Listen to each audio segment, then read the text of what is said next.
I was so excited when it was announced that the very first ever competition show for specifically drag kings was going to be coming out this year. But I was low-key disappointed in the Drag Race community's lack of coverage or interest in it. So today, we are going to talk all things King of Drag. The format, the kings, the history of the show coming to be, and I'll give you all the reasons why you should watch it spoiler-free. But I also brought on someone who is a drag king himself to add some further context and exploration on everything drag kings. So to help me with this video, I brought on the winner of Drag Duel Season 2, Mr. Dom Parinyon, drag king extraordinaire. Hi, Dom. Hi. I'm tipping my imaginary hat. Dom, can you introduce yourself to the audience who maybe, for whatever reason, didn't watch Drag Duel Season 2? Yeah, why didn't you watch Drag Duel Season 2?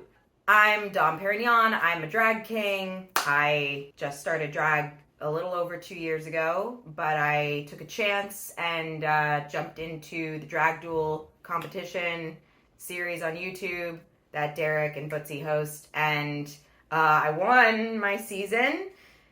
And I was the first drag king winner, and I'm the first US winner as well. Yeah, I'm a drag king, and there's a lot to unpack there. What does being a drag king mean for you specifically? Being a drag king means a lot of things to me, but I think most importantly, it's my way of exploring my relationship with men and how I view masculinity, and sometimes that's celebrating it in an artistic way, and sometimes that's a bit satirical, and I think that's what drag is meant to do. It's just like an exploration of gender in an artistic fashion.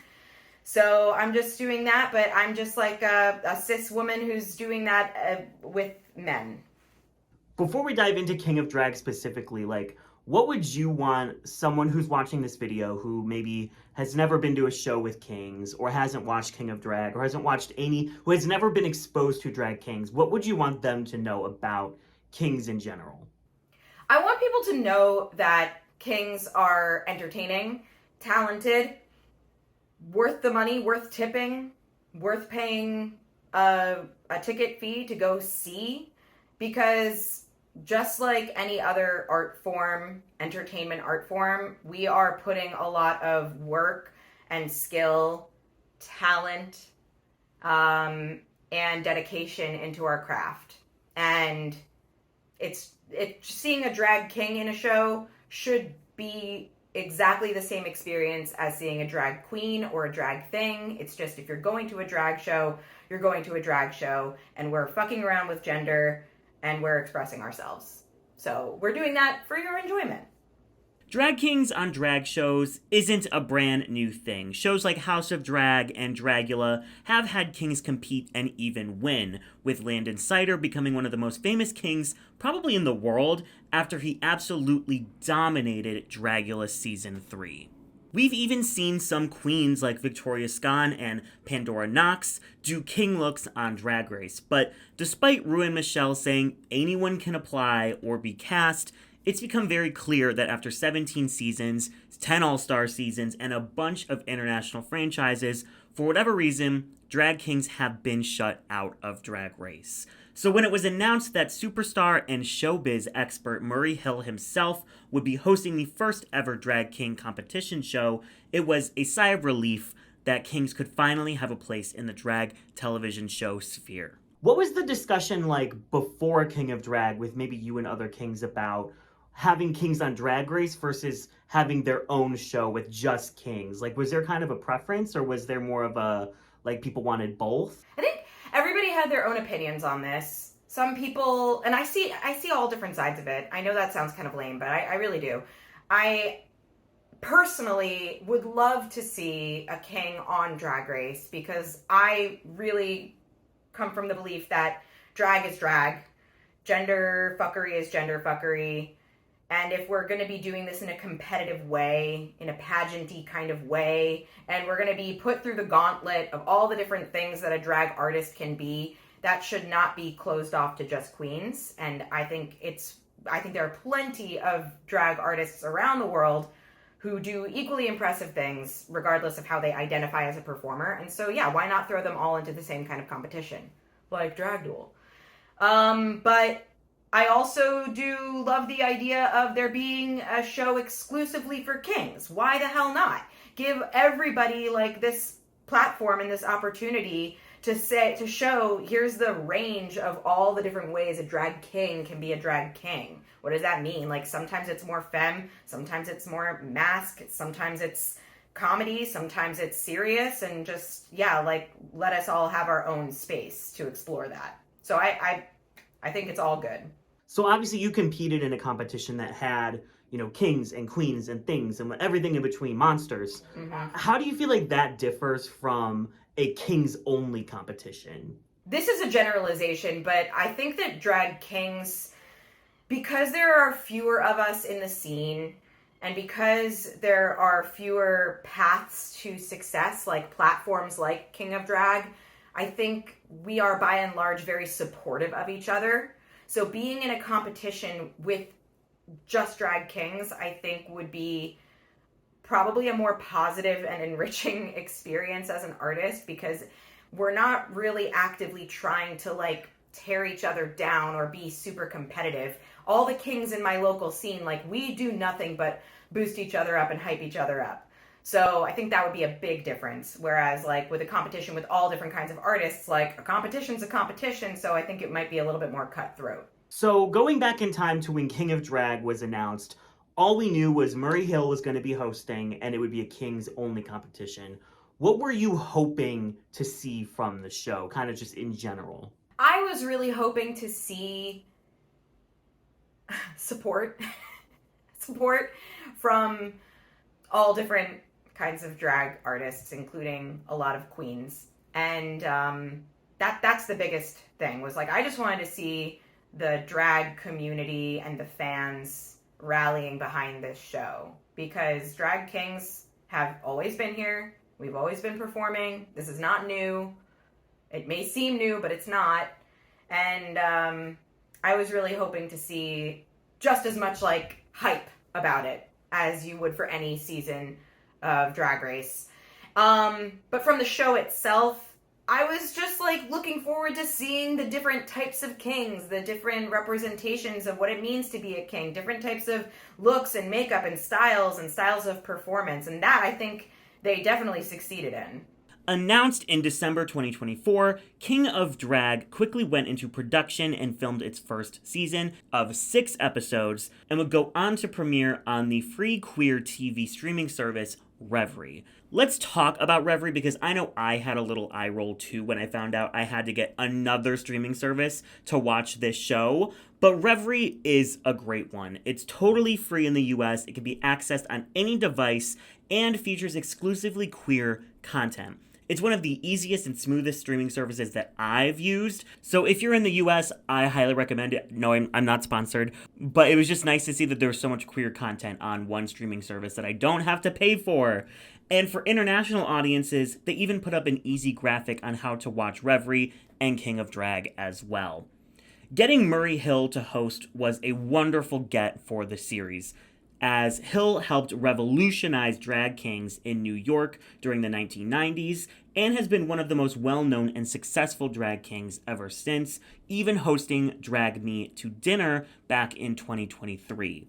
So with a supportive queer streaming service backing it, an iconic drag king hosting, and a panel of incredible main judges that include Tenderoni, Sasha Velour, and Gottmik, expectations were high for the series, and I think they were able to meet them. King of Drag premiered on June 22nd, 2025, and introduced 10 drag kings to the world. There were all types of drag kings represented by this cast: spooky, experimental kings like Percocets and Henlo Bullfrog, comedy kings like Big D and Dick Van D, performance kings like Alexander the Great, and kings who leaned into their Black or Latino heritage like King Molasses and Charles Galen King. The show is split up into 3 challenges. The Weenie Challenge is basically a mini challenge, usually comedic in nature, that start off most episodes. The Beefy Challenge, which is the main challenge that they are being judged on. And the Final Thrust, which is a sudden death elimination challenge, which can range from a stand-up set to a breakdance moment. I would say the biggest difference between King of Drag and Drag Race is the tone. Drag Race loves to highlight drama and shady confessionals and fights. We all know the iconic rattlesnake noise. But King of Drag, on the other hand, I think is very lighthearted, and it focuses more on the king's lives and experiences and them raising each other up rather than bringing each other down. So now that you have seen all of the first season, how do you feel like they did overall with the format, with the cast? Is it what you were hoping to see? Do you feel like they did a good job overall? Overall, I think the season was amazing. I'm so happy with it. Every episode got better and better. I think the first episode, unfortunately, was a little bit whoa, there's a lot going on. This feels a little rushed. But we all know that they didn't have the same budget as other shows. But God, the Kings were so entertaining and had so much heart and made you feel like you wanted to root for them. And there was so much story and charm and charisma and talent that it was really a joy to watch. So I had a great time watching this season. Do you feel like it accurately depicted drag king culture? I mean, I don't know what drag king culture is. I think we're just kind of starting to talk about that. I do think that in general, drag kings are pretty supportive of each other because we kind of have to keep lifting each other up. So I don't know. I don't really know what drag king culture is, but I do think that the kinds of kings that I've seen in the scene and on social media, I think were well represented. I think kings being supportive of each other and all knowing what a historical moment this was, made it a really special show to watch. You actually attended the live finale viewing party. Can you talk about what that experience was like? Of course I attended the live finale viewing party. It was really close to where I live, and I saw that Murray Hill posted about it, and I was like, okay, I'm sold. And then they had most of the cast there, and I was like, yeah, I'm there yesterday. So, God, the room was electric. It was so many people. And it was just a love fest. It was just so much joy. I think that drag kings, here's what I will say about drag king culture. It is jam-packed full of joy. It's joy. We're having a great ass time. You're going to see things, drag kings do shit that no one else is doing. And sometimes it's political, and sometimes it's satirical, and sometimes it's just goofy, and sometimes it's personal, and I just think that we're very, very creative. It was super fun to be at that show and to see all of the kings that we started building this fan base around who are from this season. And it was just a beautiful array of all the different types of performance styles. Episode 1 starts out with all of the kings entering the man cave, their workroom, and I feel like even how this is done shows how different the show is trying to set up the cast than Drag Race does. Drag Race has every queen enter one by one, so they can kind of size each other up and say shady things to each other and in the confessional while they do. On King of Drag, they all enter together almost as a brotherhood already, and we get to meet them one by one in the edit. The chemistry with this cast is off the charts. They are also supportive and helpful to one another and share so much of their struggles and their backstories and their dreams, and it's just very, very lovely to watch. But, I mean, it is still an elimination-style competition show, so it's not like rainbows and sunshine the entire time. I will say, of all of the episodes, episode 1 has the most, I guess, clunkiness to it, which is to be expected in a brand new series. This is the first time they're shooting it. It's basically a pilot. There are going to be some growing pains. And this episode, I think, shows how minimal the budget and the recording schedule was, way more than any other. I think they learned very quickly, though, and every episode after was much better in quality and the challenges. So if you're watching episode 1 and are worried some of the messiness will be in the entire season, it's not. Trust me, by episode 2, the quality is fantastic across the board. I have watched many a season of Drag Race, many a season of Dragula, and I think that this is its own thing. I think that I wouldn't want just a Drag Race photocopy with Kings. You know what I mean? Like, this feels like its own thing, with its own tone, with its own vibe, with its own format to some extent. And that is really what I was hoping for. Is season 1 perfect? No, but look at Dragula season 1, look at Drag Race season 1. I think of all 3 of those shows, this has the strongest start, and I am so excited to see where it goes from here. I really wish more people watched as it was airing. I feel like we're going to get a season 2, but this show needed a lot more word of mouth to truly get the success it deserves. I hope if there is a season 2, more channels talk about it or cover it, because it truly is a great show with a great winner. Fun challenges, types of performances you would never see on Drag Race. And it really helps to expand viewers at home's minds on what drag can be if they're not out there at the club experiencing it for themselves. How can people who maybe aren't sure how can they support Kings, whether that be on a local or on a more global level? I don't want to act like when people go see Kings in a show, they don't know what they're seeing, or they're really turned off by it, or there's this like misconception that people just don't like Kings. Because what actually happens is, now that I've been doing it for a while, I go do a show and a lot of people say to me, oh my God, I love drag kings. I wish I could see more of them. So people do, in fact, like kings. People love drag kings. From what I've seen, there are drag fans who watch Drag Race. And then there are drag fans who go out to their local scenes and they watch drag. Be one of those people. Be one of those people who go, if you have access to a thriving drag scene, if you're lucky enough to be in a community where you can go see an open stage show or a show that has different kinds of drag artists on it, just show up and give the Kings your support, because you might not be used to seeing them, so you might feel like, I don't really know what I'm watching right now. Like, I always joke, like, people see me and they're like, who's that, like, musical theater Joe Pesci guy? Like, just give us a chance. You will be entertained. Open your mind to the experience. Let us take you on the journey.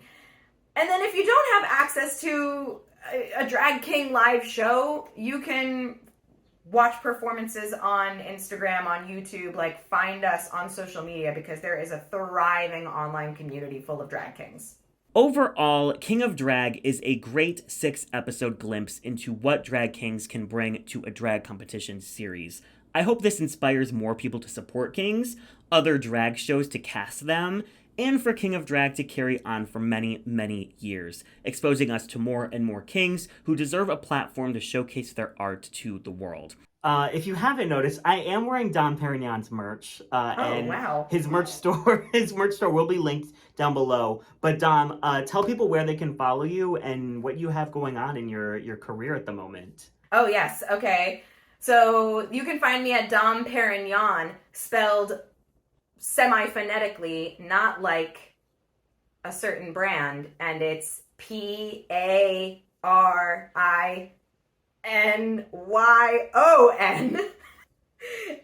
Derek, just put it in the screen. I'll put it up.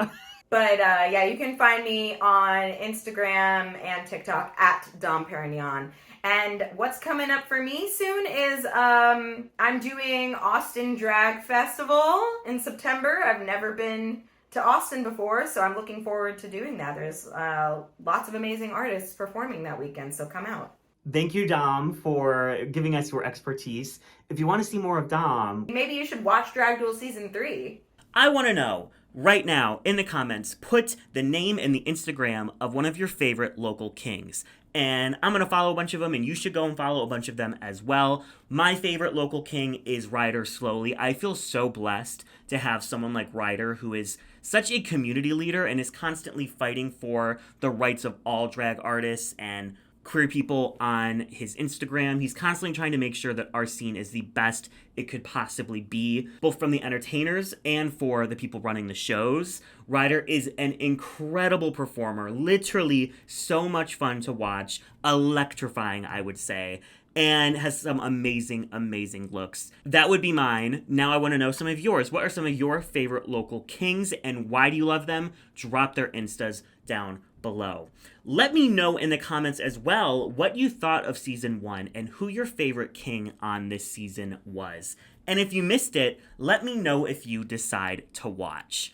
Thank you again to Dom Parinyon for coming on and having a discussion about the show and just Drag Kingdom in general. Dom had so many incredible moments on season 2, and we got a lot of comments about people's eyes being open to how cool drag kings can be because of what Dom and other kings like Vujo were doing. So if you want to see more drag kings outside of King of Drag, make sure to tune into Drag Duel season 3 coming this fall. Thank you so much to the production team and Marie and everyone involved with King of Drag for giving us this. I think this is really what our community needs right now. So if you have not watched, if you have not supported, now would be the time, because if they haven't gotten picked up, if they see that a lot of people are tuning in still, they will renew it for another season. So I hope we get a season 2, and I hope you enjoyed this video. The links to all of my social medias are in the description down below, and I will catch you all in the next one.